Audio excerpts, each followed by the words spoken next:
আমি এর আগেবার পাইনট ভুট্টা লাগাইছিলাম। হুম, আবার ওই যে বাহুবলী ভুট্টা লাগাইছিলাম। তো যে ওইটা পাইছিলাম আমি মনে করি যে ৮০ থেকে ৮৫, কিন্তু এই ভুট্টা আসা গাছ এবং ভুট্টার মৌসুম গতি দেখে মোচা দেখে গতি বুঝাইতেছে এটা ১০০ পার হইতে পারে।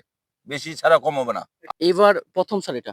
জি, এবছর ১ম আনা। আ স্যার এটার বীজ কোথায় উৎপাদন করা হয়? এটা সরাসরি ইন্ডিয়ার হায়দ্রাবাদে। হায়দ্রাবাদ। সরাসরি সেখান থেকে হায়দ্রাবাদে বীজ উৎপাদন করে সেখান থেকে একেবারে প্যাকেটজাত হয়ে সরাসরি চলে আসছে এখানে। আচ্ছা, অর্থাৎ পুরো কাজটাই বীজের প্যাকেটিং সহ প্রক্রিয়াজাতকরণ সবকিছুই হয়েছে হায়দ্রাবাদে। আচ্ছা। তাহলে স্যার আমরা চাষীর সাথে কথা বলি উনি উনার কিভাবে প্রসেসিং করলো ভুট্টা চাষটা। জি। ভাই আমরা দেখছিলাম হুম, আপনার ভুট্টা মাঝখানে একটু কমজোরি ছিল। হুম, তারপরে আমরা দেখলাম যে আ যারা আপনার সাথে ভুট্টা লাগানি ছিল, হুম, তাদের চেয়ে আপনারটা দ্রুত বর্ধনশীল হলো এবং হুম, সু অ্যা মোচার ধরনটা ভিন্ন। হুম। তো এই প্রসেসটা কিভাবে হইলো? আপনি যদি একটু বলতেন। মনে করেন যে বইটার মধ্যে ওরা যারা সার দিছে আমি তাদের থেকে মনে করেন যে গোবর সার একটু দিছি। হ্যাঁ, আবার মনে করেন যে ওই যে পরিদর্শনটা বলতে কি ওই যে সার বেশি খাওয়াই নাই আবার। হ্যাঁ, তারপরে এই ভুট্টার মানটা মানে ওই ভুট্টার জাতটা, হ্যাঁ, ভুট্টার জাতটা খুব ভালো জাত। হ্যাঁ, তা ওই ভালো জাতের কারণে এই গাছ মনে করেন যে ওই গাছকে ওভারটেক করে চলে আসছে। সার কিন্তু সময় নিয়ে দিছি।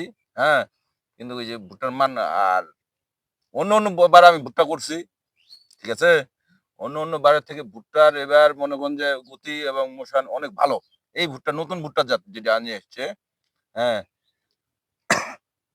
আচ্ছা আপনি আশাবাদী মানে কিরকম ফলন আশাবাদী করেন? আমরা দেখি যে ৫০ শতকে কারো ৮০ মন হয়, ৯০ মন হয় বা কারো ১০০ মন পর্যন্ত আমরা দেখছি যে হুম, বিগত সালের ১০৪ মন পর্যন্ত আমরা দেখছি। হুম। আপনি কিরকম আশা করেন?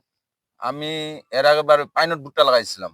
হুম, আবার ওই যে বাহুবলী ভুট্টা লাগাইছিলাম। তো যে ওইটা পাইছিলাম আমি মনে করি যে ৮০ থেকে ৮৫, কিন্তু এই ভুট্টা আসা গাছ এবং ভুট্টার মৌসুম গতি দেখে মোচা দেখে গতি বুঝাইতেছে এটা ১০০ পার হইতে পারে।